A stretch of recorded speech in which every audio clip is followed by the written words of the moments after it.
ओम नमो नारायण। ओम मंगलम भगवान विष्णु मंगलम गुरुदेव मंगलम पुंडरीकाक्ष मंगलाय तनो हरि। गुरु ब्रह्मा गुरु विष्णु गुरुदेव महेश्वर। गुरु साक्षात् परब्रह्म तस्मै श्री गुरुवे नमः। हरे कृष्णा कृष्णा कृष्णा हरे हरे, हरे राम राम राम हरे हरे। श्री नारद पुराण कथा का आज 21वां दिवस। इस 21वें दिन के अंदर में नारद जी के द्वारा सूत जी आदि संतों के द्वारा सुनाई गई इस पुराण की कथा का 21वें दिन का पहले सर्वप्रथम मूल पाठ होगा, जिसमें पुराणों की कथा का विवरण किया जा रहा है। तो सर्वप्रथम पहले मूल पाठ होगा और मूल पाठ के बाद में इस कथा का व्याख्यान प्रासंगिक रूप में किया जाएगा। ब्रह्मा जी कहते हैं कि हे वत्स सुनो, अब ब्रह्मांड पुराण का हम आपको वर्णन करते हैं, जो भविष्य के कल्पों की कथा युग से 12,000 श्लोकों से परिपूर्ण है। पहला प्रक्रिया पाद, दूसरा अनुषंग पाद, तीसरा उपघोत पाद और चौथा उपसंहार पाद। पहले के 2 पदों को पूर्व भाग कहा गया है, तृतीय पद्य को मध्य भाग और चतुर्थ पद को उत्तर भाग माना गया है।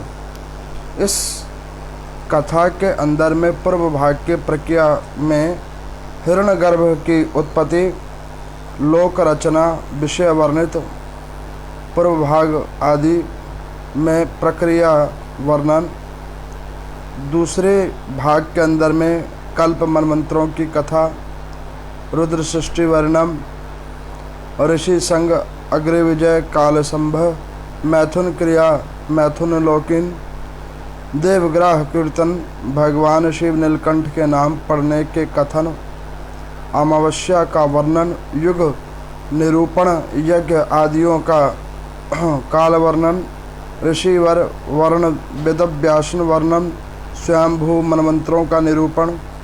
अब मध्य भाग में उपदघात वर्णीय विषय पे प्रजापति वंश का निरूपण, उससे देवता आदि का, तदंतर में पूजन का विधान, मरुद्र रुद्रगणों की उत्पत्ति की कथा, प्रत्यकल्प कथन। और उत्तर भाग के अंदर में उपसंहार पद को वर्णन करते हुए उन्होंने ज्यों त्यों ही दी गई है। संक्षेप में भविष्य में होने वाले मनुओं की कथा बताएगी, उनके कल्प चरित्रों की कथा और तदंतर में शिव धाम को वर्णन आदियों का रूपन। इस प्रकार से ब्रह्म पुराण के नाना प्रकार के कर्म कल्पों के ऊपर में व्याख्यान किया गया है। फिर जातुक करने और वायुदेव से मुख से प्रकट हुए उत्तम पुराण को पढ़कर और उत्तम श्रेणी का प्रमाणभूत को प्राप्त करना, इस लोक के सारे पापों का नाश, इन सारे नाना प्रकार के कल्पों की कथाओं का विधान है। मरीचे मैंने जो आपसे 18 पुराण संक्षेप में कहे थे, उन सब का विस्तार सुनना चाहिए। जो श्रेष्ठ मानव इन 18 पुराणों को विधि पूर्वक सुनता है अथवा कहता है, फिर वह इस संसार में जन्म नहीं लेता। मैंने इस समय जो कुछ कहा है वह सब पुराणों का सूत्र रूप है। पुराणों का फल चाहने वाले पुरुष को नित्य अनुशीलन करना चाहिए। जो दाम्भिक, पापचारी, देवता, गुरु की निंदा करने वाला, साधु महामतों से द्वेष रखने वाला सठ उस पुराणों को उपदेश कदापि नहीं करना चाहिए। जो शांत मनोगृह से युक्त, सेवा परायण, द्वेष रहित तथा पवित्र हो, उस श्रेष्ठ को वैष्णव पुरुषों को ही इसका उपदेश देना चाहिए। कल की पीछे की कथा में मैंने आप लोगों को गरुड़ पुराण की कथा का महिमा बतलाया था। उस कथा के अंदर में मैंने आप लोगों को एक यम की कथा और गज की कथा सुनाई थी, जिस कथा के अंदर में नारद पुराण में कहा गया है और गरुड़ पुराण में कहा गया है कि जीवात्मा अगर चाहे, मानव अगर चाहे तो किसी भी प्रकार से, किसी भी रूप से भगवान को अपने अनुकूल कर सकता है, अपने तप साधन के अनुसार। यहाँ पर वो कहते हैं कि जो लोग तप साधन में हरि का वास देखते हैं, हरि में अनंत विश्वास करते हैं, उनका कल्याण करने के लिए हरि भगवान नरक के अंदर में भी प्रकट हो जाते हैं। ये मैंने पीछे की कथा में आपको सुनाया था। आज की कथा में मरीचि जी ने ब्रह्मा जी से पूछा कि पितामह ये ब्रह्मांड पुराण क्या है। तो ब्रह्म देवता कहने लगे कि पुत्र 17,000 श्लोकों का वर्णित पुराण ब्रह्मांड पुराण है।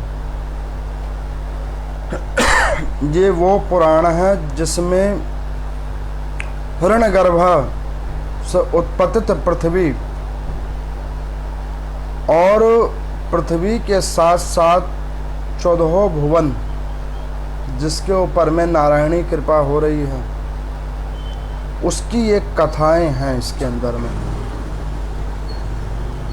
इस पृथ्वी लोक के ऊपर में 4 खंडों के अंदर में उन्होंने ये बतलाया है कि जीवात्मा कैसे कैसे कर्मों का फल प्राप्त करके अपने अगले जन्म में किए हुए कर्म फलों को पूर्व जन्म के फलों से जोड़कर देखता है। ब्रह्मांड पुराण के अंदर में लिखा हुआ है कि व्यक्ति कर्मानुसार किस किस लोकों में जन्म लेता है, उसकी कथा बतलाई गई है। यहाँ पर वो कह रहे हैं कि जैसे कोई पूर्व जन्म के अंदर में शुद्ध कर्म करता है, अच्छे कर्म करता है, तो उसको इस जन्म के अंदर में सुख की अनुभूति होती है। वो पूर्व जन्म के किए हुए कर्मों का विवेचन केवल और केवल ब्रह्मांड पुराण के अंदर में किया गया है।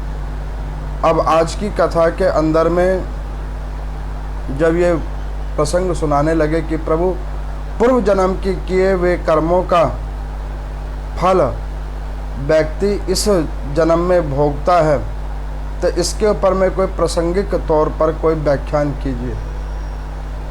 तो नारद पुराण के अंदर में ही एक कथा है जो बड़ी अद्भुत कथा है, जिसको मैं भी आप लोगों के समक्ष रखूंगा। और श्रीमद् भागवत के अंदर में भी इस कथा का वर्णन है। मैं आपको बतलाऊं, वैसे तो बड़ी अद्भुत कथाएं होती हैं पुराणों की। अभी आपने मूल पाठ में श्रवण किया होगा कि इन पाठों का आनंद किसको मिलता है।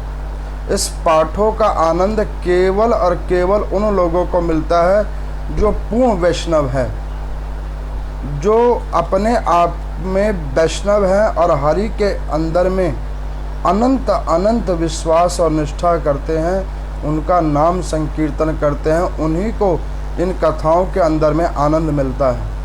अन्यत्र जितने भी पृथ्वी लोक के ऊपर में लोग हैं, उनको इन कथाओं के अंदर में व्याख्यानित आनंद नहीं मिलता है। यहाँ पर नारद जी कहते हैं कि देखो, इस कथा का वर्णन और सूत जी के द्वारा, रोमहर्षण सूत जी के द्वारा कही गई कथाओं को व्याख्यानित रूप में जो कथा की जाती है, उस व्याख्यानित रूप की कथा के अंदर में वो कहते हैं कि देखो,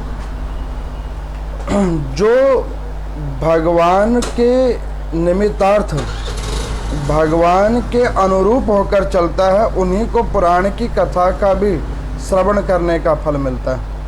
मेरे को एक श्रद्धालु ने कहा कि पंडित जी एक बात है, आप जो कथा सुनाते हैं ना, कभी कभी इस कथा को सुनकर बड़ा भय लगता है। मैंने उनको पूछा क्यों, भय क्यों लगता है?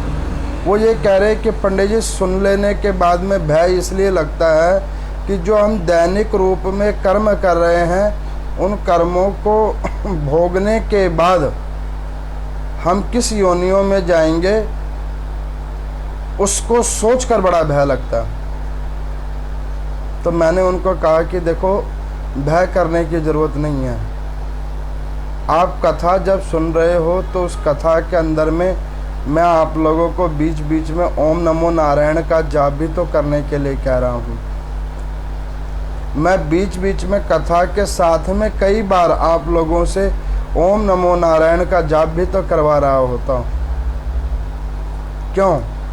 वो इसलिए कि इन पुराणों की कथा को श्रवण करने के बाद अगर कहीं भय रह जाए तो उसको भय से विमुक्त करने का एकमात्र सुलभ तरीका है ओम नमो नारायण का जाप। तो आज की प्रासंगिक तौर की कथा में नारद जी से सूत जी आदियों ने पूछा कि प्रभु, ये ब्रह्मांड पुराण के अंदर में किस चीज़ का वर्णन है? थोड़ी देर के बाद, पहले कथा हो रही है। अच्छा। ब्रह्मांड पुराण के अंदर में किन चीज़ों का वर्णन है? तो कहने लगे कि ब्रह्मांड पुराण के अंदर में सबसे प्रथम और महत्वपूर्ण वो ये है कि इस पुराण के अंदर में इस लोक की उत्पत्ति कैसे हुई है, उसका व्याख्यान ही इस पुराण का आदि मध्य है। तो यहाँ पर वो एक प्रसंग सुना रहे हैं कि एक समय कल्प के अंदर में जब महाभारत का युद्ध खत्म हो गया, और महाभारत का युद्ध जब खत्म हो गया तो भगवान श्री कृष्ण अर्जुन के साथ प्रभास क्षेत्र की ओर गए। और प्रभास क्षेत्र की ओर जब भगवान गए तो उन्होंने अर्जुन को कहा कि अर्जुन देखो, इस काल और इस कल्प में जो भगवान का अवतरण होने का कार्य था वो संपन्न हो गया, और संपन्न होने के अनुसार अब आगे की जो सृष्टि का निरूपण है वो आप लोगों के द्वारा ही होगा। तो अर्जुन ने भगवान श्री कृष्ण की बात को सुनकर उतना ध्यान नहीं दिया। तो भगवान ने फिर पुनः कहा कि अर्जुन, जब इस काल का, इस द्वापर काल का, इस युग का समापन होगा तो अर्जुन, तुम जो बचे हुए यदुवंशी हैं और जो बचे हुए तुम्हारे पांडव हैं और तुम्हारे प्रजा के लोग हैं, उनको समुद्र से अलग वाले क्षेत्र में लेके आ जाना। तब अर्जुन ने सुना तो अर्जुन ने कहा कि क्यों प्रभु, आप कहाँ जा रहे हो? उन्होंने कहा कि देखो अर्जुन, समय समय कल्प कल्पर में हमारा अवतार होता है पृथ्वी के ऊपर में, केवल और केवल पाप को कम करने के लिए। इस कल्प का अवतार का समय अब संपन्न हो चुका है। तो उन्होंने कहा कि प्रभु, आप हमें छोड़ के कहाँ जाएंगे? उन्होंने कहा कि हम कहीं पे भी नहीं जाते, हम तो सर्वत्र सर्वत्र वैष्णव जनों के अंदर में, उनके हृदय में वास करते हैं, इन पुराणों की कथाओं के अंदर वास करते हैं। जो सच्ची निष्ठा से हरि का भजन करें, हम उनके अंदर में वास करते हैं। तो अर्जुन ने कहा कि प्रभु, एक हमारे प्रश्न का उत्तर आप देंगे? तो उन्होंने कहा बिल्कुल देंगे। तो यहाँ पर अर्जुन ने भगवान श्री कृष्ण से अंतिम प्रश्न जो पूछा है, वो प्रश्न ही इस नारद पुराण की प्रासंगिक रूप की अंतिम कथा है। तो उन्होंने क्या पूछा है कि प्रभु, मैंने ऐसे कौन से पुण्य कर्म किए थे जिसके फल से मुझे आपका सानिध्य मिला? जब नारद जी इस प्रकार से व्याख्यान करने लगे तो 88,000 ऋषिगणों ने सूत जी से पूछा कि प्रभु, यही प्रश्न हम लोगों का भी है, और यही प्रश्न चराचर समस्त जीवों का है कि ऐसे कौन से पुण्य कर्म हमारे उदित हुए थे, जिसके फलस्वरूप हमने ये अष्टादशों पुराणों की कथा सुनी है। जब तक हरि भगवान की कृपा नहीं होती तब तक व्यक्ति भगवान का ना तो नाम संकीर्तन कर सकता है, ना ही किसी भी प्रकार का भजन कर सकता है, ना ही किसी कथा को श्रवण कर सकता है, और ना ही भगवान के दर्शन कर सकता है। तो यहाँ पर नारद जी कहते हैं कि देखो सूत जी, जब अर्जुन ने कुछ इस प्रकार से पूछा तो भगवान श्री कृष्ण ने कहा कि अर्जुन, तुमने जो मुझसे प्रश्न पूछा है इसका उत्तर हम नहीं दे सकते। तो उन्होंने कहा कि प्रभु क्यों, आप तो आदि मध्य अंत में है, निर्गुण स्वरूप सृष्टि के कारणभूत, तो आप ऐसे भक्त वत्सल भगवान हैं, तो आप इस प्रश्न का उत्तर कैसे नहीं देंगे।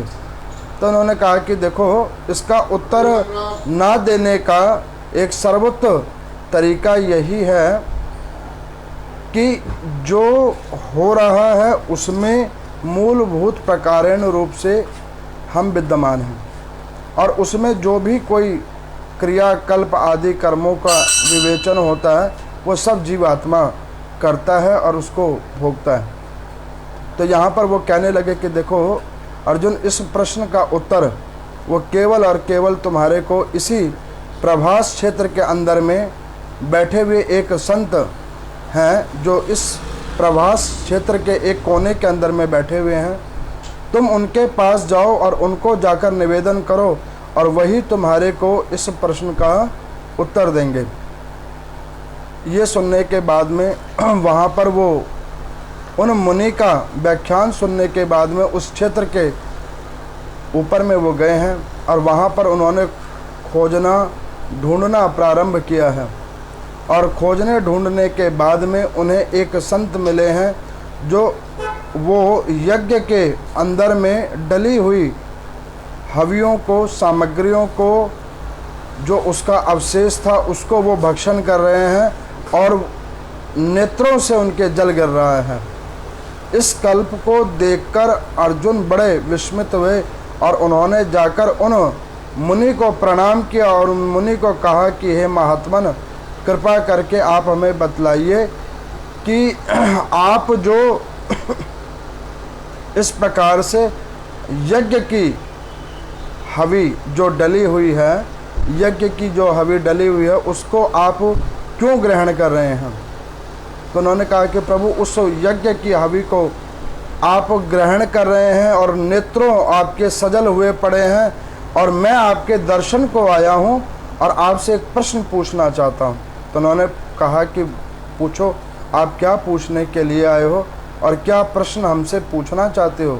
तो उन्होंने कहा कि महात्मन, कृपा करके मुझे ये बतलाइए कि मैंने ऐसे कौन से पुण्य कर्म किए थे जिसके प्रभाव से मुझे भगवान श्री कृष्ण का सानिध्य प्राप्त हुआ।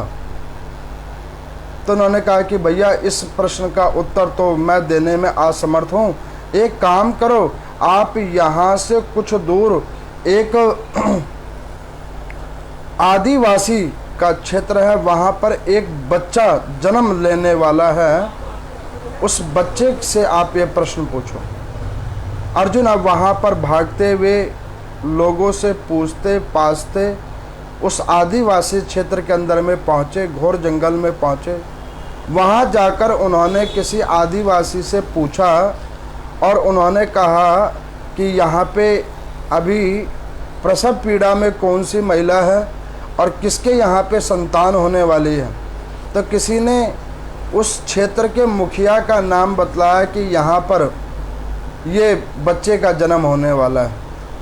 तो वहाँ पर अर्जुन जी पूछते पाछते पहुँच गए, और जब वो वहाँ पर पहुँचे तो उन्होंने वहाँ पे इंतज़ार किया, और जो ही इंतज़ार किया तो थोड़ी देर में एक दाई निकल कर आई, और उन्होंने कहा कि जिस बालक के जन्म का आप इंतज़ार कर रहे थे वो तो जन्म लेते ही मर गया। अब इसको सुनकर अर्जुन के मन में थोड़ी निराशा हुई। उसने मन में सोचा कि भगवान को मैंने प्रश्न पूछा, भगवान ने मुझे उस मुनि के पास भेजा, मुनि ने इस आदिवासी के पास भेजा, और जिस बालक से पूछने के लिए भेजा, वो बालक तो जन्म लेते ही मर गया। जब ऐसे वो विचार करने लगे तो वहाँ पर एक उन आदिवासियों के एक महात्मा थे। उन्होंने अर्जुन जी को कहा कि अर्जुन जी, आप जो चिंतित हो रहे हैं ना, वो चिंतित मत होइए। आपके प्रश्न का उत्तर यहीं पे थोड़ी दूर के ऊपर में एक और मुनि बैठे हुए हैं जो पवन का ग्रास करते हैं, केवल पवन को भक्षण करके रहते हैं। आप उस संत के पास जाओ, वो आपके प्रश्न का उत्तर देगा। इस वार्ता को सुनकर वहां से वो उठे और पूछते पाछते उस वन की ओर गए, और वहां पर बताए गए उस आदिवासी के अनुसार उन्होंने वैसा संत देखा। अब इतनी कथा होने के बाद में वहाँ पर नारद जी से सब लोगों ने पूछा कि प्रभु, एक बात समझ नहीं आई। अर्जुन इतना ज्ञानी है जिसने भगवान का अनुग्रह प्राप्त किया है, ऐसे अनुग्रह को प्राप्त करने वाला अर्जुन एक प्रश्न के लिए दर दर भटक रहा है। भगवान के साक्षात प्राप्ति होने के बाद वो दर दर भटक रहा है। तो यहाँ पर नारद मुनि कहते हैं कि देखो, यही तो कमी है चराचर जीव आत्मा की। भगवान पृथ्वी पे हैं, ये सत्य वचन है, लेकिन उसके बाद भी जीवात्मा उनको खोजने में लगा हुआ है कि भगवान कहाँ पर हैं।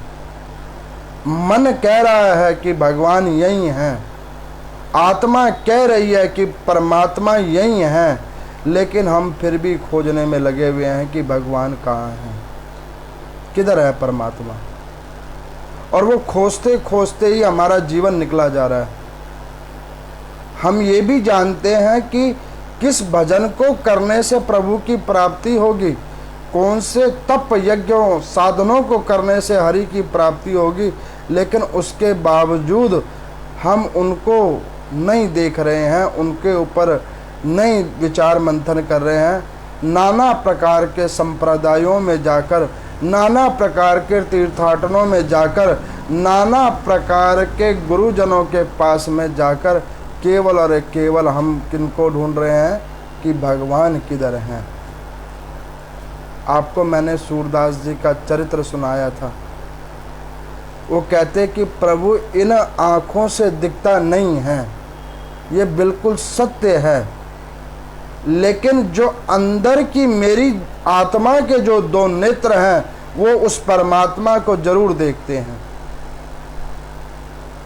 आज की डेट में हम सबकी एक यही तो कमी है कि जो अंदर के नेत्र हैं उसे ही बंद करके बैठे हुए हैं, और बाहरी नेत्रों से उन चीज़ों को ढूंढने में लगे हैं जो मन तो कह रहा है कि ये है, लेकिन आंखें कह रही हैं कि अभी मिला नहीं है, और ऐसे मिलेगा भी नहीं। मेरे को किसी श्रद्धालु ने कहा कि पंडित जी, क्या गुरु कृपा होने के बाद भी नहीं मिलता है? तो मैंने उनको कहा कि बिल्कुल, गुरु कृपा तो करते हैं, दीक्षा तो देते हैं। वो दीक्षा भी इस प्रकार की देते हैं कि आपकी अंतर आत्मा खुले, जागृत अवस्था में आप आओ, लेकिन वो जागृत अवस्था हमारी आ ही नहीं पा रही। समस्या की जड़ तो ये है कि वो जागृत अवस्था हमारी आ ही नहीं पा रही है। आज दुखी होने का सबसे बड़ा कारण तो यही है कि गुरु भगवान के होने के बावजूद, इन पुराणों की कथा को सुन लेने के बावजूद, वैष्णव जनों के सत्संग को प्राप्त करने के बावजूद भी हम दुखी हैं। सबसे बड़ा कारण बस यही तो है। अब इस प्रकार से अर्जुन उन वायु को भक्षण करने वाले ऐसे मुनि के पास गए और उनको जाकर प्रणाम किया, और उन्होंने क्या देखा कि वो वायु को भक्षण कर रहे हैं और नेत्रों से, आँखों से उनके जल गिर रहा है। तो उनको देखकर उन्होंने प्रणाम करने के बाद पूछा कि महात्मन, मैं आपके पास आया हूँ और एक प्रश्न को लेके आया हूँ मन में। जो ही वो प्रश्न पूछते उससे पहले उन्होंने कहा कि अर्जुन रुको, तुम जो प्रश्न मुझसे पूछ रहे हो उसका सीधे उत्तर सुनो कि तुमने पूर्व जन्म में कौन से ऐसे पुण्य कर्म किए थे जिसके प्रभाव से तुम्हें श्री भगवान का साथ और अनुग्रह प्राप्त है। अर्जुन सुनकर बड़ा आश्चर्यचकित हुआ। उन संत ने कहा कि मुझे ये भी पता है कि तुम मेरे पास आने से पहले उस मृतक बच्चे के पास भी गए थे जो उन आदिवासियों के पास था, और उससे पहले तुम एक और मुनि के पास भी गए थे जिन्होंने हवन की सामग्री जो अवशेष बची थी उसको वो भक्षण कर रहे थे और रो रहे थे। अर्जुन सुनकर बड़ा आश्चर्यचकित हुआ। तो उन्होंने कहा कि मुनि आप तो सब जानते हैं। उन्होंने कहा कि भैया सब इसलिए जानते हैं क्योंकि उस पूरे पिक्चर के अंदर में तू भी हमारे साथ ही शामिल था, तो तूने हम तीनों की तो देख ली, एक तेरी बाकी है, वो तेरी कथा भी तुझे मैं दिखा देता हूँ। अर्जुन बड़ा चकित हुआ कि हम चारों का क्या संबंध है। तो वो मुनि कहने लगे कि देखो अर्जुन, सतयुग के अंदर में हम चारों भाई थे और हम चारों ने एक नगर के अंदर में कृषि का कार्य कर रखा था। कृषि कार्यों के अंदर में हम थे, दैनिक रूप में कृषि करते थे। कृषि से जो अन्न प्राप्त होता था उससे हम अपनी जीविका को चलाते थे। पूर्ण निष्ठावान वैष्णव जन थे हम लोग, हरि भगवान के अंदर में आस्था रखने वाले हम लोग थे। तो अर्जुन ने पूछा कि महाराज जब इतने आस्थावान थे, इतने वैष्णव थे, तो फिर ऐसी हमारी क्यों स्थितियां हो गई। तो उन्होंने कहा कि अर्जुन, हम तीनों को छोड़कर केवल एक तुम्हारी ही उत्तम स्थिति हुई। तो उन्होंने कहा कि वो कैसे। तो कहने लगे कि आप सुनो। वो कहने लगे कि एक बार हम सब मिलकर कृषि का कार्य कर कर, खेती का कार्य कर कर अन्न प्राप्त करने के लिए बैठे, भोजन को प्राप्त करने के लिए बैठे। तो 4-4 रोटियां और जो साग बना था वो साग हम सब लोगों ने परोस लिया। उसी समय में संत के रूप में एक नारायण भगवान वहां पर आए, संत रूप में, हमारे उन वैष्णव तत्वों का परीक्षण करने के लिए। मैंने आपको पीछे की कथा में बतलाया था ना कि वैष्णव जनों की परीक्षा भी बहुत होती है। क्यों?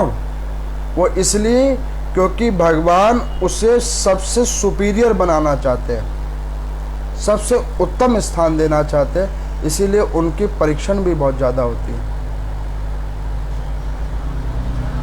आप देखो कि जब सोने को किसी धातु के या अलंकार का रूप दिया जाता है तो उसको अग्नि के ऊपर में अधिकतम तापमान के ऊपर में तपाया जाता है, तब जाकर उसे अलंकार का रूप दिया जाता है।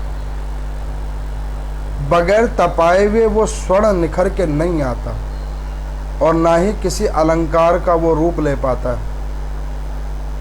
उसी प्रकार से जब जीव आत्मा जो वैकुंठ का वास करेगा, परम पद का वास करेगा, तो उसके ऊपर में भगवान नाना प्रकार की परीक्षाएं लेते हैं। जब वो सारे परीक्षाओं से उत्तीर्ण हो जाता है तब वो जाकर अंत में हरि को प्राप्त करने योग्य होता है। अब यहाँ पर वो कहने लगे कि देखो अर्जुन, क्या हुआ कि उस समय कल्प के अंदर में संत के रूप में भगवान आए हम सबको भोजन करते वक्त में। हम चारों भाई थे, तो देखो जो तुम सबसे बड़े वाले जो वो मुनि थे जो हवन यज्ञ का अवशेष ग्रहण करके नेत्रों से जो जल गिरा रहे थे, जो मुनि के रूप में थे, वो हमारे सबसे ज्येष्ठ भैया थे। तो वो संत रूपी भगवान सर्वप्रथम उनके पास में गए कि आप हमें खाने को अन्न दो, बहुत हम भूख से विचलित हैं, खाने को अन्न दो। तो उन्होंने क्या कहा कि भैया देखो कि इतने देर से हमने कठिन परिश्रम को किया है और उसके बाद में अगर हमें अन्न नहीं मिलेगा तो फिर हमारा और कार्यों करने के लिए शक्ति नहीं बचेगी। और इस प्रकार से उन्होंने कहकर और उन्होंने उस संत रूपी भगवान को अन्न देने से मना कर दिया। फिर वो जो बच्चा जिसने जन्म लिया और वो तत्क्षण मर गया, वो संत रूपी भगवान फिर उस बच्चे के पास पहुंचे, उस दूसरे नंबर वाले भाई के पास पहुंचे। उनको कहा तो उन्होंने कहा कि देखो मैं बड़े भैया की बात से पूर्ण सहमत हूं और मेरे पास में कुछ भी नहीं है और मैं तो वैसे ही रात्रि में कम भोजन करके आया था तो मेरी शक्ति और कम हो गई है। और ये कहकर उसने उनको नकार के वहां से हटा दिया। उन संत भगवान ने उसको सुना और तीसरे नंबर वाले के पास में गए। तीसरे वाले ने कहा कि देखो भैया, मेरे जो दोनों बड़े भैया हैं जिन्होंने तुम्हें अपनी वार्ता बतला दी है कि वो अन्न नहीं देंगे, तो मैं भी उन्हीं का भैया हूँ और मैं भी आपको अन्न नहीं दूंगा। अपना समय इधर व्यर्थ करने से अच्छा कहीं और जाकर भिक्षा मांगो। मैंने कुछ इस प्रकार से उत्तर दिया। तब वो अंतिम में तुम्हारे पास में आए। जब वो तुम्हारे पास में आए तो तुमने क्या कहा कि भैया एक काम करो कि इन 4 रोटियों में से 3 तुम खा लो और 1 मैं खा लेता हूँ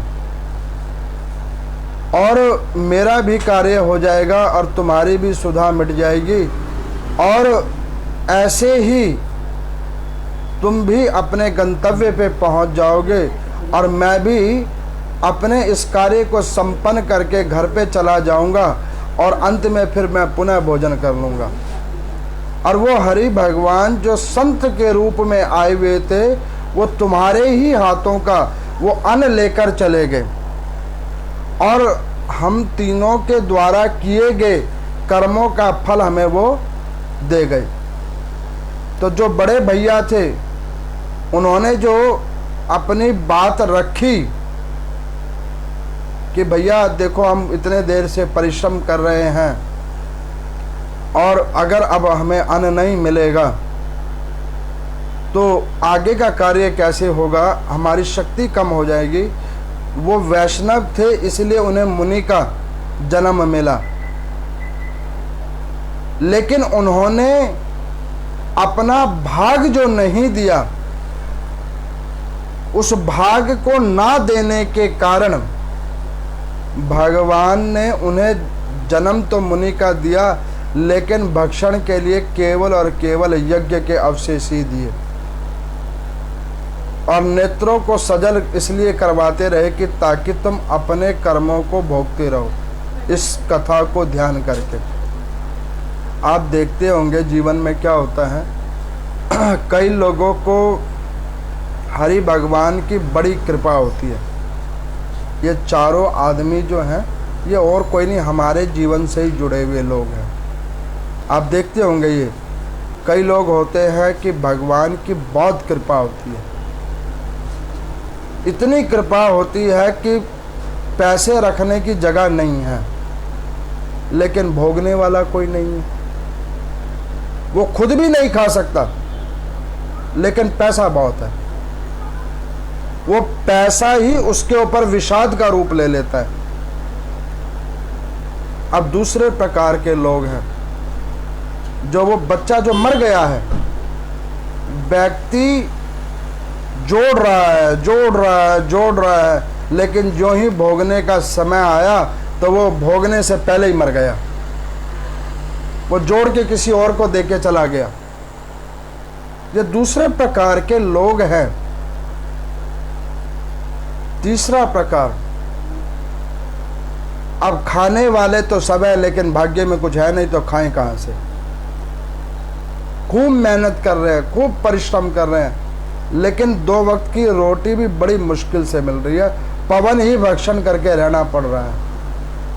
और चौथा प्रकार वो लोग हैं जो परमार्थी हैं, भगवान में अटूट विश्वास रखने वाले जीवात्मा, जो भगवान में प्रेम रखते हैं, वो चौथे प्रकार के लोग हैं, जो भगवान के अंदर में अटूट विश्वास रखते हैं। तो भगवान उनकी सहायता करते हैं, वैष्णव तत्व उनके अंदर में उतारते हैं। व्यक्ति अन्न भी खाता है, मन से भी शांत रहता है, नाम संकीर्तन करता रहता है, ओम नमो नारायण का जाप अद्भुत तरीके से करता रहता है और अंत में प्रभु के परम पद को प्राप्त करता है। अब उस मुनि ने कहा कि भैया वो जो तीसरे नंबर वाला था वो मैं था। अब देखो मैंने क्या कहा कि मैं इन दोनों भैया की बात से सहमत हूँ और मैंने कुछ भी नहीं कहा और मैंने उसको धिक्कार करके यहाँ से भगा दिया।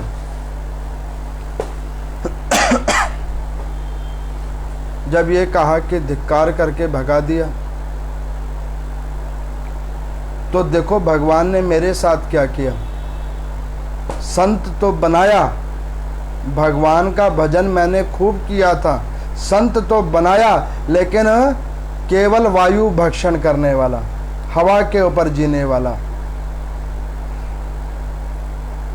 और मेरे पास में किसी भी प्रकार का, किसी भी तरीके का संसाधन नहीं छूटा। अब देखो तुम अपने आप को, तुमने जो ऐसे उस परीक्षण के अंदर में, उस परीक्षा के अंदर में जो तुमने अच्छे से क्रमशः अपना कर्तव्य का निरूपण किया, उसके प्रभाव से तुम्हें हरि भगवान का संसर्ग हुआ, उनका साथ मिला।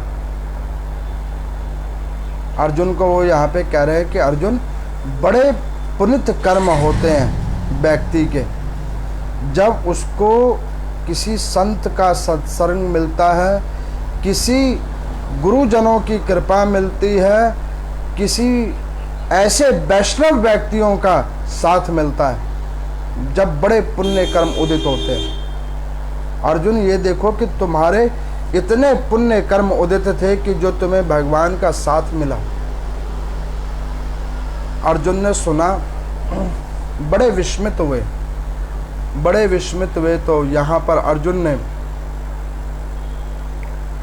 वहाँ पर भगवान से निवेदन किया कि हे भगवान, अगर मैंने चराचर जीवन के अंदर में कोई भी पुण्य कर्म किया हो और वो पुण्य कर्म अगर मेरे कर्म भागों में बचे हुए हों, तो उसका एक फल इस मुनि को मिले जो पवन को भक्षण करके बैठा है और इसकी मुक्ति हो जाए।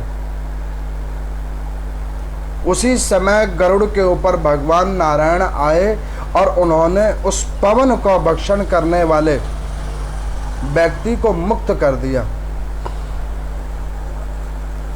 उसके बाद अर्जुन भागकर उस नवजात शिशु के पास पहुंचे, उस आदिवासी के क्षेत्र में। फिर उन्होंने भगवान से निवेदन किया कि प्रभु, अगर मेरे कुछ और पुण्य कर्म बचे हों तो उसका फल ये मिले कि इसको भी आप मुक्त कर दो।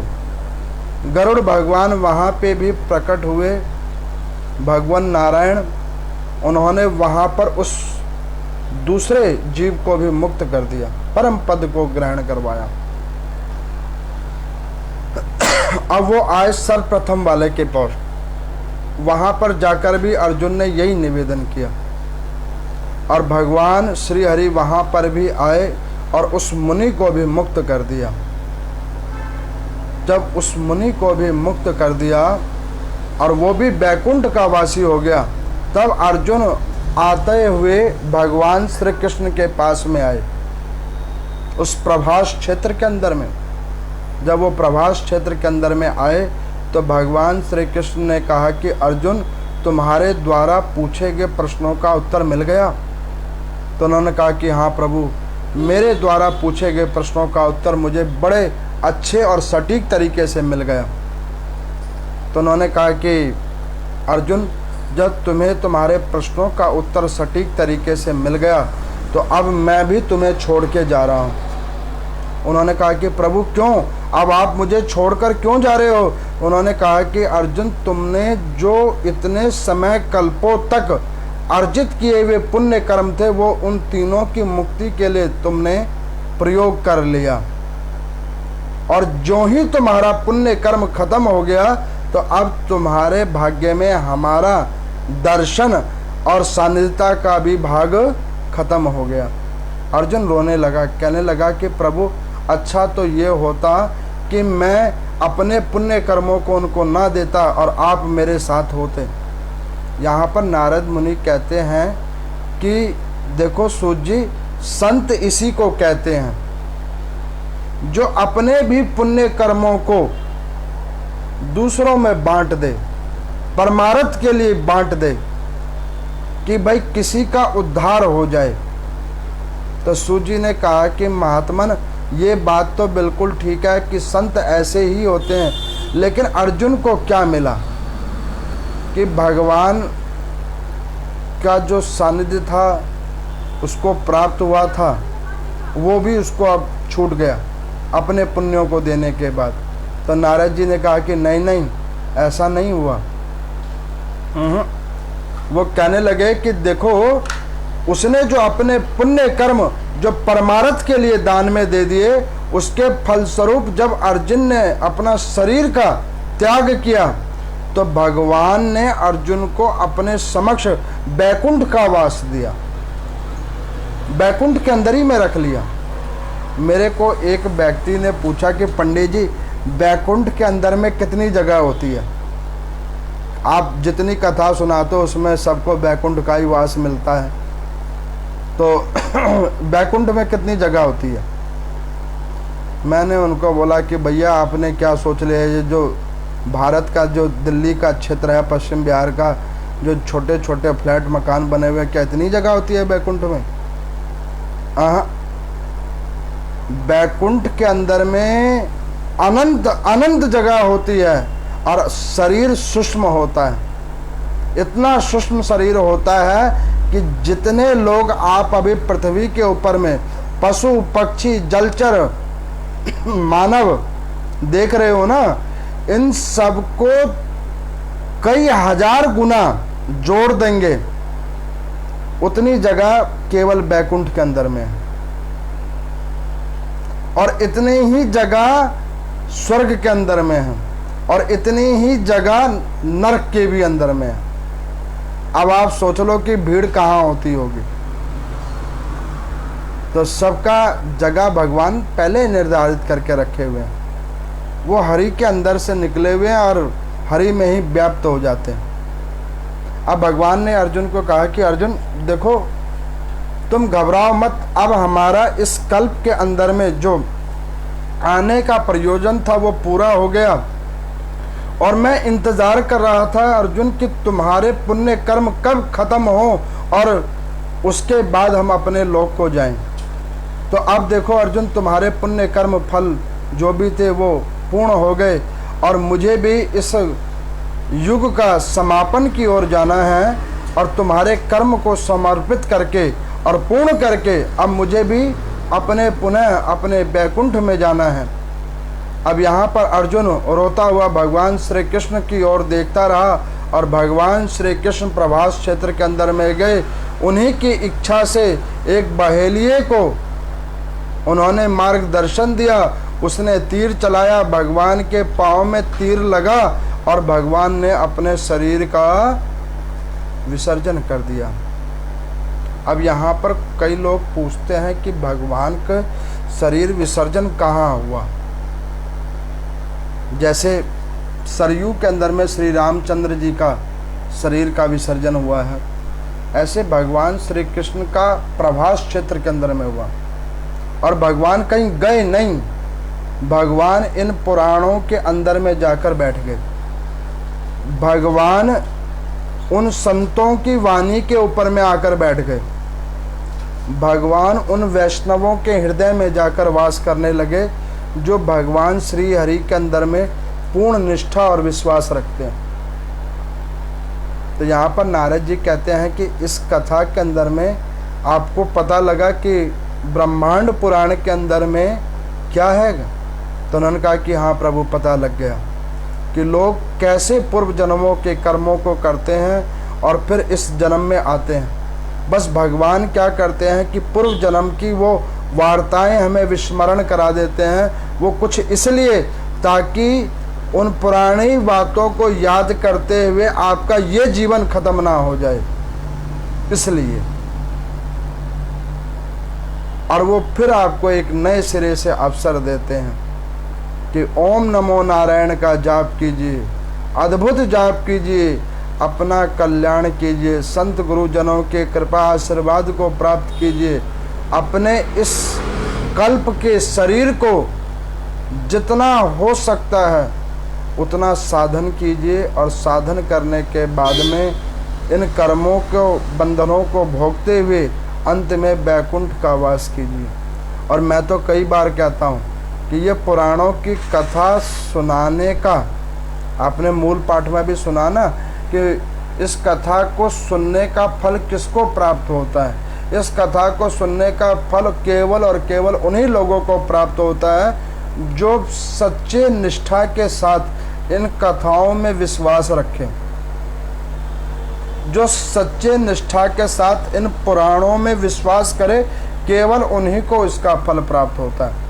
हरि भगवान की कृपा केवल उन्हीं जीवात्माओं पे होती है।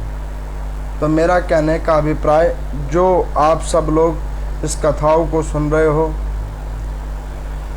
अथवा डी लाइव तरीके से कई और जगहों पे इसको सुना जा रहा है, तो मेरा उन सभी सुनने वाले श्रोतागणों, श्रद्धालु जनों को और ऐसे अद्भुत शिष्यगणों को मेरा पुनः निवेदन है कि इन कथाओं को श्रवण करो निष्ठा के साथ। अगर इसका फल प्राप्त करना है तो इसका फल प्राप्त करने का केवल और केवल एक ही तरीका है कि ओम नमो नारायण का अद्भुत तरीके से जाप करो।